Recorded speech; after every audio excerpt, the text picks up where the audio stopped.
안녕하십니까. 민법 정론 강의를 시작하도록 할 텐데요. 민법 정론 중에서 법정 채권 관계 편을 강의를 하도록 하겠습니다. 자, 그 첫 시간으로 법정 채권 관계 발생 원인 중에서 첫 번째 사무 관리를 강의를 하도록 하겠습니다. 자, 우리 사무 관리는 민법 정론 1046페이지부터 이제 소개가 되어져 있습니다. 자, 사부 관리, 먼저 의의부터 한번 보죠. 자, 개념을 보시면 사무 관리란 법적 의무 없이 타인의 사무를 관리하는 행위로서 사무 본인과 법정 채권 관계를 발생시키는 법률 요건. 자, 이걸 사무 관리라고 얘기를 합니다. 자, 사무 관리의 의의를 구체적인 예를 들어서 우리 한번 생각을 한번 해보죠.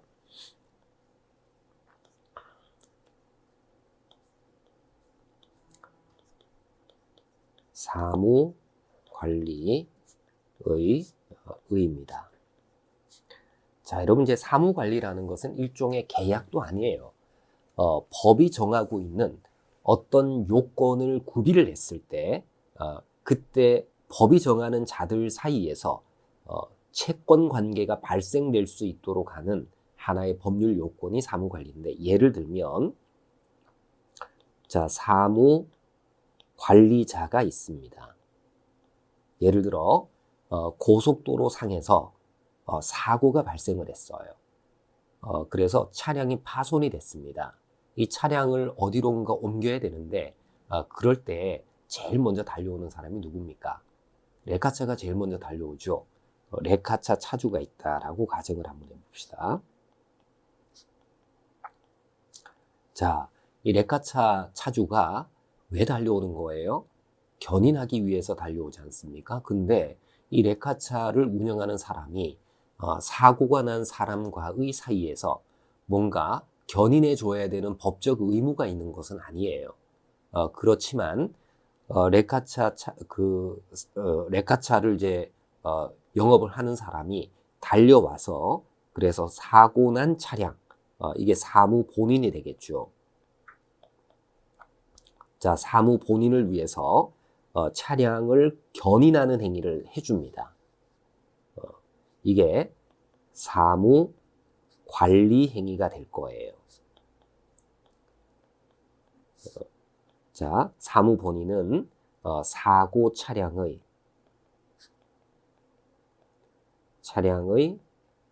차주라고 가정을 한번 해봅시다. 그러니까 사고 차량의 차주하고 레카차 영업을 하는 사람 사이에 물론 달려와서 무슨 계약을 맺을 수도 있지만 사고 차량의 차주가 의식불명이라든지 하면 사무 관리자, 레카차를 운영하는 사람이 차량을 견인하는 행위를 할 겁니다. 차량 견인 행위.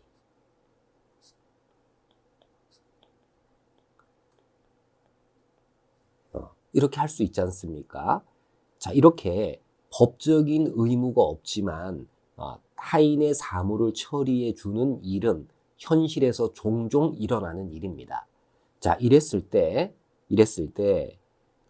남의 일을 처리해 준 사람하고 그 일을 통해 가지고 이익을 받게 되는 사람 사이에 우리 민법에서는 채권 관계가 발생되도록 하는 겁니다. 여기에서 사무 관리자하고 사무 본인 사이에 하나의 채권 관계가 발생하도록 하는 거죠.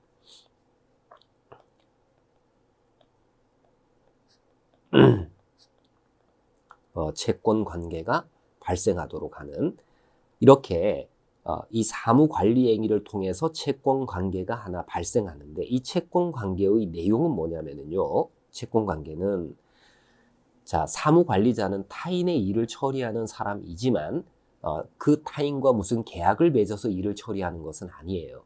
그렇지만 계약을 맺어서 일을 처리하는 사람처럼 사무를 처리해야 되는 의무를 사무 관리가 개시가 되면은 인정을 해주는 겁니다. 그래서 사무 관리자는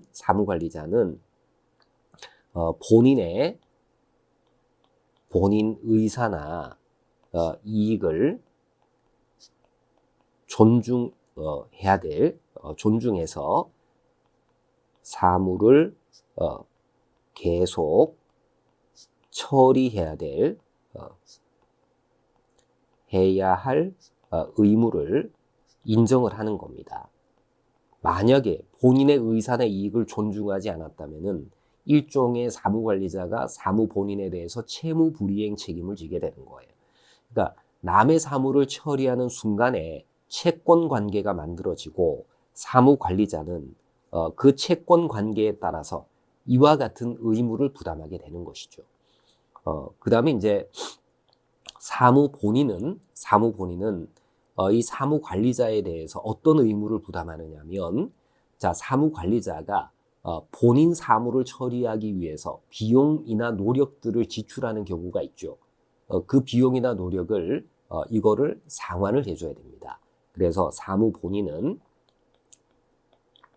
비용 상환 의무, 이거를 부담하게 되겠죠. 그러니까 이런 의무들을 발생시키는 채권 관계를 만드는 하나의 법률 요건이 바로 사무관리가 되는 겁니다. 그래서 사고 현장에 레카차가 제일 먼저 출동하는 이유는 사무관리를 통해서 비용 상환 청구권을 획득하겠다, 뭐 이런 취지다, 이렇게 이제 보시면 되겠죠. 그러니까 사무관리의 기본적인 개념을 그렇게 이해를 하시면 됩니다. 자, 의를 이제 우리가 봤고요. 의에서 개념을 봤습니다. 자, 그 다음 이제 동그라미 2번의 법적인 성질인데, 자, 법적 의무 없이 타인의 사무를 관리했다는 사실로부터 채권 관계가 발생하는 것이기 때문에 사무 관리는 일종의 사실 행위에 속하는 겁니다. 채권 관계가 발생되는 원인이 계약은 아니다. 그래서 관리 행위 자체는 무슨 법률 행위가 될 수도 있고 사실적 행위가 될 수도 있지만 사무관리라는 이 법률 요건 자체는 법률 행위는 아닙니다. 자, 그 다음에 이제 3번에 다른 채권 관계와의 이제 차이를 보시면은, 자, 위임이라는 것도 타인의 사무를 처리하는 것이기 때문에 사무관리하고 매우 유사합니다. 그러나 위임이라는 채권 관계는 위임이라는 계약에 의해서 성립하는 채권 관계라서 계약과는 무관하게 성립하는 채권 관계인 사무관리하고는 조금 다르죠. 그래서 위임은 계약에 의해서 발생을 하지만 사무관리는 법이 정하는 요건에 의해서 성립한다라는 점에서 차이가 있습니다. 사무관리가 성립하기 위해서는 사무 처리에 따라서 이익을 받는 본인하고 사무관리자 사이에 무슨 의사 합치가 있어야 되는 것은 아니에요. 이 점이 이제 위임하고는 다른 점이다. 자, 그 다음에 이제 양가로 니은에 자, 누군가의 손실 때문에 이득을 받은 자가 있다면 그 이득은 법률상 원인이 없는 한 부당한 이득이 되어서 손실자에게 이득을 반환해야 됩니다. 이걸 부당이득이라고 얘기는 하는데, 부당이득하고 사무관리도 유사성이 있습니다. 사무관리자가 사무관리를 하는 동안에 자신의 비용과 노력을 지출하게 되고 그로 인해서 사무 본인이 이득을 얻는 거 아니겠습니까? 이런 점에서 보면은 사무관리하고 부당이득은 그 요건 사실이 매우 유사하다, 이렇게 볼 수가 있어요. 부당이득하고 사무관리가 구체적으로 어떤 차이가 있느냐라는 겁니다. 자, 그 동그라미 기억해 보시면은 사무관리의 효과로서 관리자의 취득물, 취득권리 인도 이전 의무나 관리자의 비용 상환 청구권은 부당이득 반환 청구권과 매우 유사합니다. 자, 그런데 사무관리는 법률상 원인이 있냐 없냐라는 것을 따지지 않습니다. 사무관리가 성립하는 범위 내에서는 부당이득이 성립하지는 않습니다. 그래서 사무관리라는 것이 부당이득보다는 우선적으로 적용되는 제도다, 이렇게 이제 여러분 이해를 하시면 돼요. 자, 동그라미 니은해 보세요. 사무관리 규정에 따라 비용 상환을 청구할 수 있는 외에 사무관리에 의해서 결과적으로 이익을 얻은 제3자에 대해서 직접 부당이득 반환을 청구할 수 없다. 이 점은 여러분들 꼭 좀 기억을 해 두시기 바랍니다. 사무관리하고 부당이득의 관계 문제가 되는데, 사무관리가 부당이득에 대해서는 우선적으로 적용이 되는 제도예요. 그러니까 사무관리가 성립한 범위 내에서는 부당이득이 성립하지 않는다고 보시면 됩니다. 그러니까 부당이득이라는 제도는 사무관리가 성립하지 않을 때를 대비해서 적용이 되는 보충적인 제도다. 이렇게 이제 이해를 하시면 되겠죠. 그러니까 보다 더 적극적인 채권관계를 만들어내는 것이 사무관리이고요. 그 다음에 부당이득은 단순히 이해관계를 조정하는 것을 목적으로 하는 겁니다. 보다 더 적극적인 채권관계가 만들어지는 게 사무관리예요. 자, 동그라미 디귿에 생각컨대라는 부분을 봅니다. 사무관리는 관리 의사를 전제로 부당이득과 다른 효과를 부여해서 관리자와 사무 본인 사이의 이해관계를 조정하고 있습니다. 그래서 사무관리가 인정되는 범위에서 부당이득은 성립하지 않는 것으로 봐야 됩니다.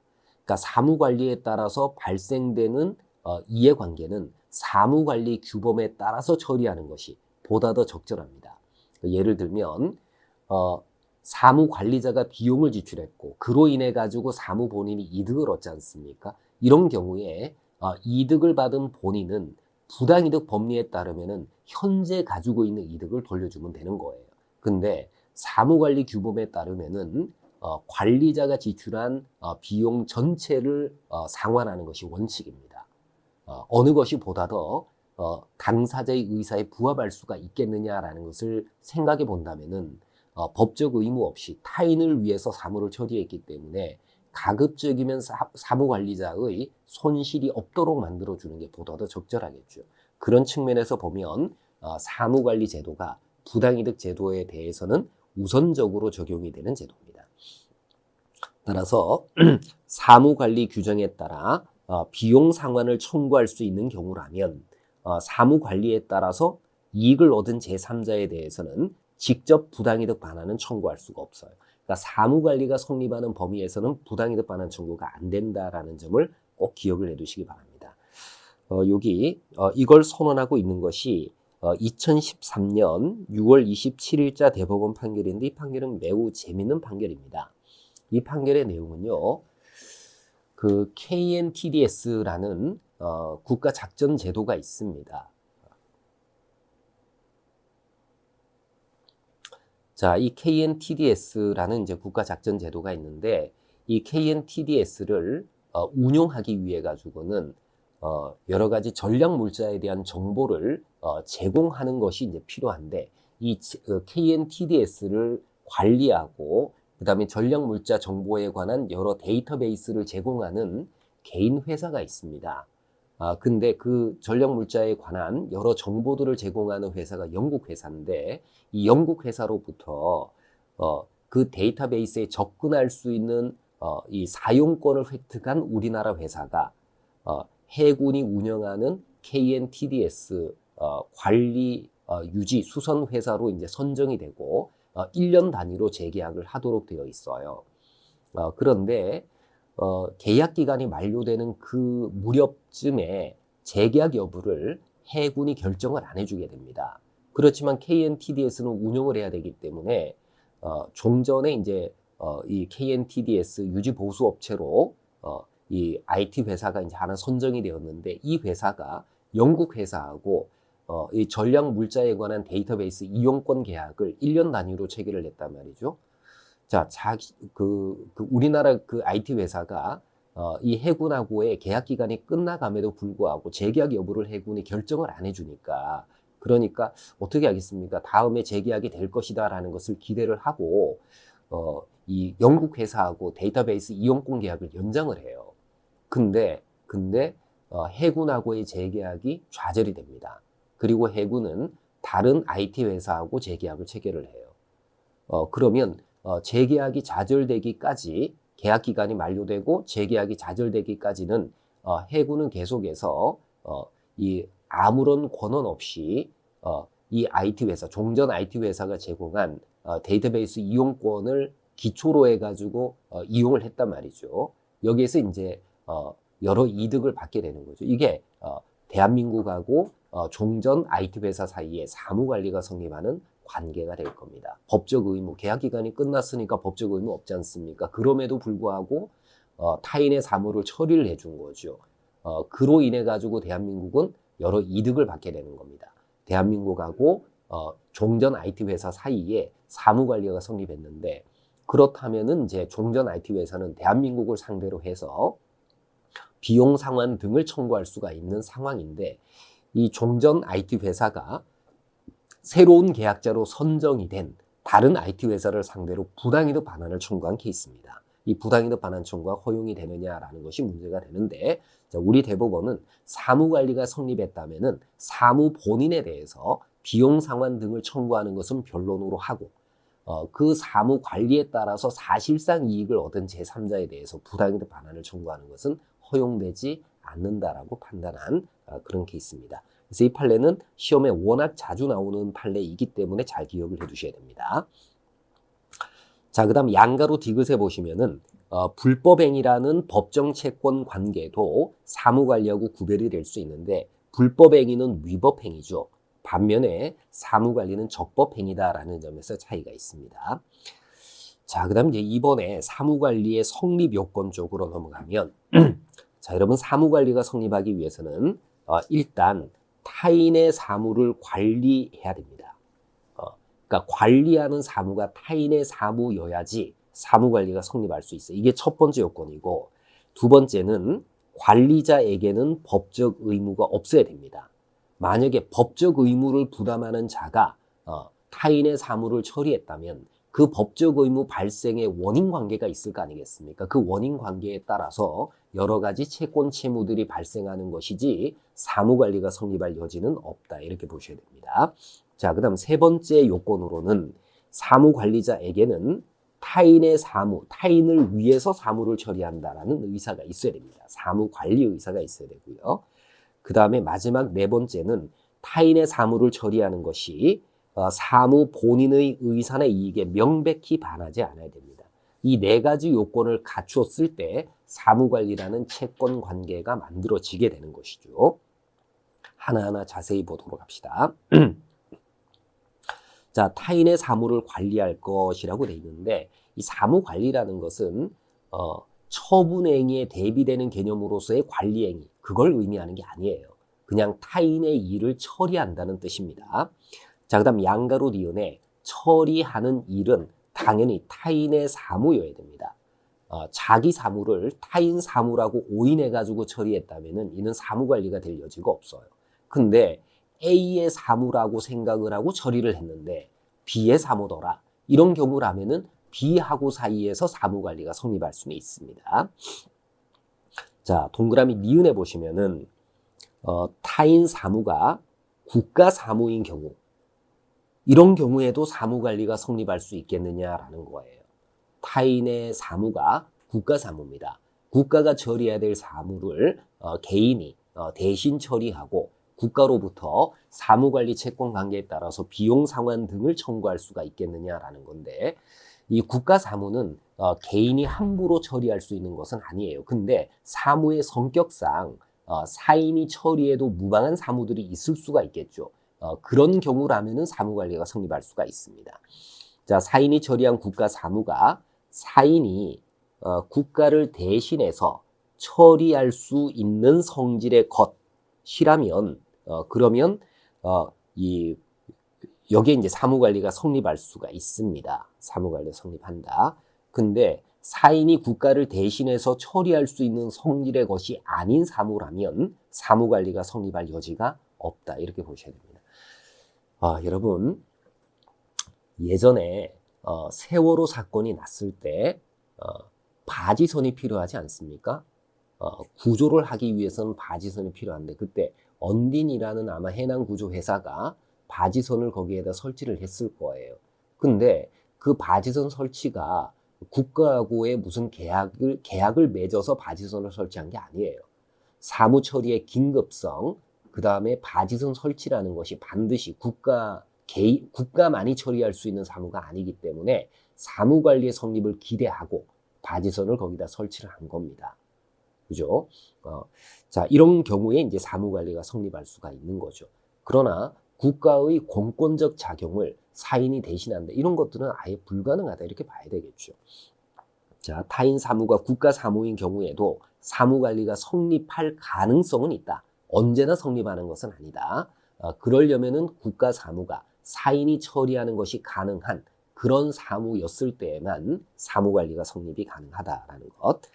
자, 알아두시고, 그 다음에 이제, 양가로 디귿에 관리자가 행위 능력자여야 되느냐. 이거는 뭐, 관리 행위가 사실 행위도 있을 수 있고, 법률 행위도 있을 수 있는데, 반드시 관리자가, 이 제한 능력자가 아니어야 돼. 이렇게 볼 필요는 없습니다. 그렇게 보시면 되고. 자, 그 다음 동그라미 2번에, 자, 관리자에게는 법적 의무가 없어야 됩니다. 만약에 법적 의무를 부담하는 자가 사무를 처리했다면 사무관리가 성립할 여지가 없겠죠. 특히 제3자와의 약정에 따라 타인의 사무를 처리한 경우, 이런 경우에도 의무 없이 타인의 사무를 처리한 것은 아니죠. 제3자에 대한 관계에서는 의무를 부담하고 있는 자이기 때문에 이 사무를 처리한 자하고 사무로 인해 가지고 이익을 받은 사무 본인 사이에 사무관리가 성립할 여지는 없어요. 다만 제3자하고 사무 본인 사이에 아무런 법적 의무 관계가 없다면은 제3자와 사무 본인 사이에서는 사무관리가 성립할 여지는 있겠죠. 예를 들면 A 소유의 주택에 파손이 있어서 옆집에 사는 B가 C라는 사람하고 보수계약을 체결해서 C로 하여금 보수하게 만들었어요. 그러면 사무 본인은 A지만 사무 관리를 처리한 행위는 C가 했죠. 근데 C는 B와의 계약에 따라서 사무를 처리한 것이기 때문에 C와 A 사이에서는 사무 관리가 성립하지는 않습니다. 그러나 B와 A 사이에서는 아무런 법적 의무가 없다면은 사무 관리가 성립할 수는 있는 거다. 이렇게 이제 알아두시면 됩니다. 자, 그 다음 이제 세 번째, 사무관리 의사가 있어야 돼요. 사무를 처리하는 자는 타인의 사무를 처리한다는 의사로 사무를 처리해야 됩니다. 자, 이 사무관리 의사라는 것은 관리의 사실상 효과를 타인에게 귀속시키려는 의사를 말하는데, 자, 이 사무관리 의사라는 게 오로지 타인을 위한다는 의사만 있어야지 사무관리 의사가 되느냐, 그런 건 아니라는 거예요. 사무관리 의사는 자신의 이익을 위한 의사와 병존하는 것도 가능하다, 불가능하다? 가능합니다. 그리고 사무관리 의사가 반드시 외부적으로 표시될 필요가 없어요. 또한 사무를 관리할 당시에 사무 본인이 확정되어져 있을 필요도 없습니다. 그래서 적어도 사무 처리에 따르는 종국적인 사실상의 효과를 타인이 받는다라는 것을 인식하고 있다면은 사무관리 의사가 있다, 이렇게 봐야 됩니다. 자, 동그라미 디귿 판례를 보세요. 채권자가 자신의 채권을 보존하기 위해서 채무자를 대위해서 공동상속 등기를 신청해서 그 등기가 행해집니다. 자, 여러분, 이제 상속 등기는 상속인이 여러 명일 때 그 중에 어느 상속인이 단독으로 상속 등기를 신청하는 것은 안 됩니다. 그러니까 상속 등기는 공동 상속인 전원의 명의로 등기가 맞춰져야 되는 것이지, 상속인 중 어느 1인이 자신의 상속 지분에 관해서만 상속 등기를 신청하는 것은 불가능해요. 따라서 채무자가 공동 상속인 중 1인이고 채권자가 채무자 명의로 상속 등기를 맞춰야지 그 재산에다가 집행할 수 있기 때문에 채무자를 대위해서 상속 등기를 신청하는 상황에서도 채무자의 상속 지분에 관해서만 상속 등기를 신청하는 것은 불가능합니다.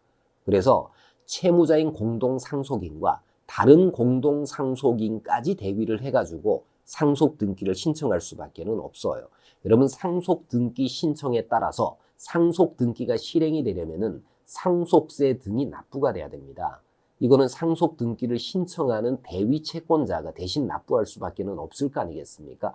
그런 이후에 상속세를 납부했으니까 이거 구상을 해야 되지 않습니까? 이럴 때 채무자에 대해서도 구상할 수 있지만 다른 공동상속인들에 대해서도 구상할 수 있는데, 다른 공동상속인에 대한 구상권의 근거는 뭐다? 이게 사무관리가 된다는 것이죠.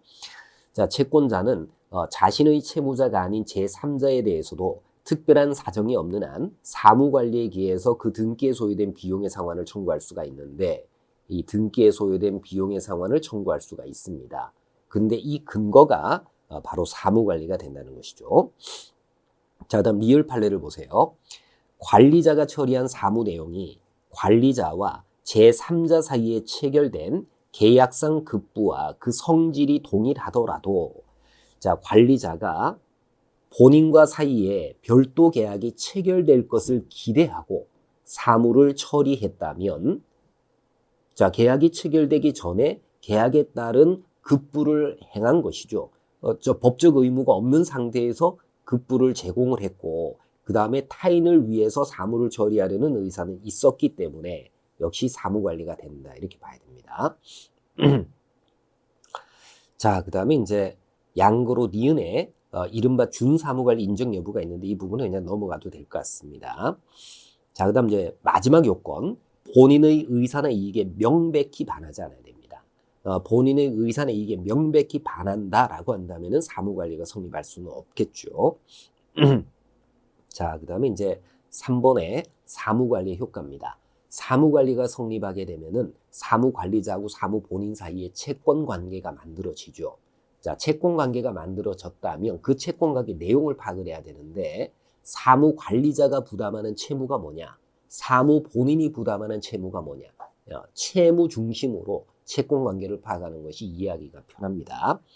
자, 동그라미 1번에 관리자의 의무인데 자, 관리자는 사무를 처리해야 되는 의무가 있겠죠. 관리 의무가 있습니다.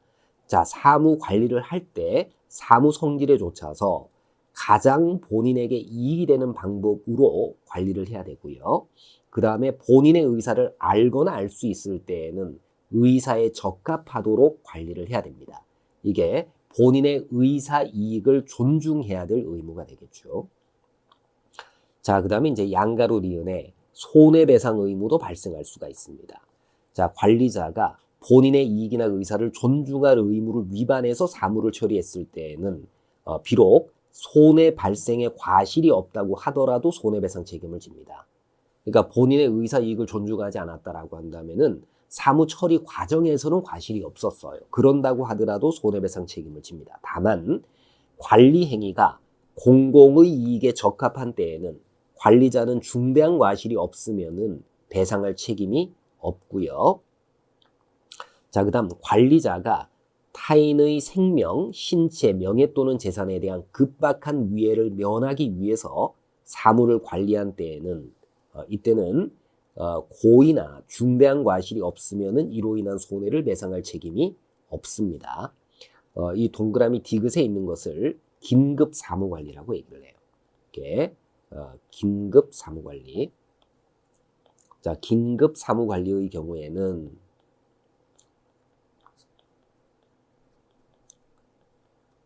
본인의 의사나 이익을 존중하지 못했다고 하더라도 고의나 중대한 과실이 없다면은 손해배상 책임을 지지는 않습니다.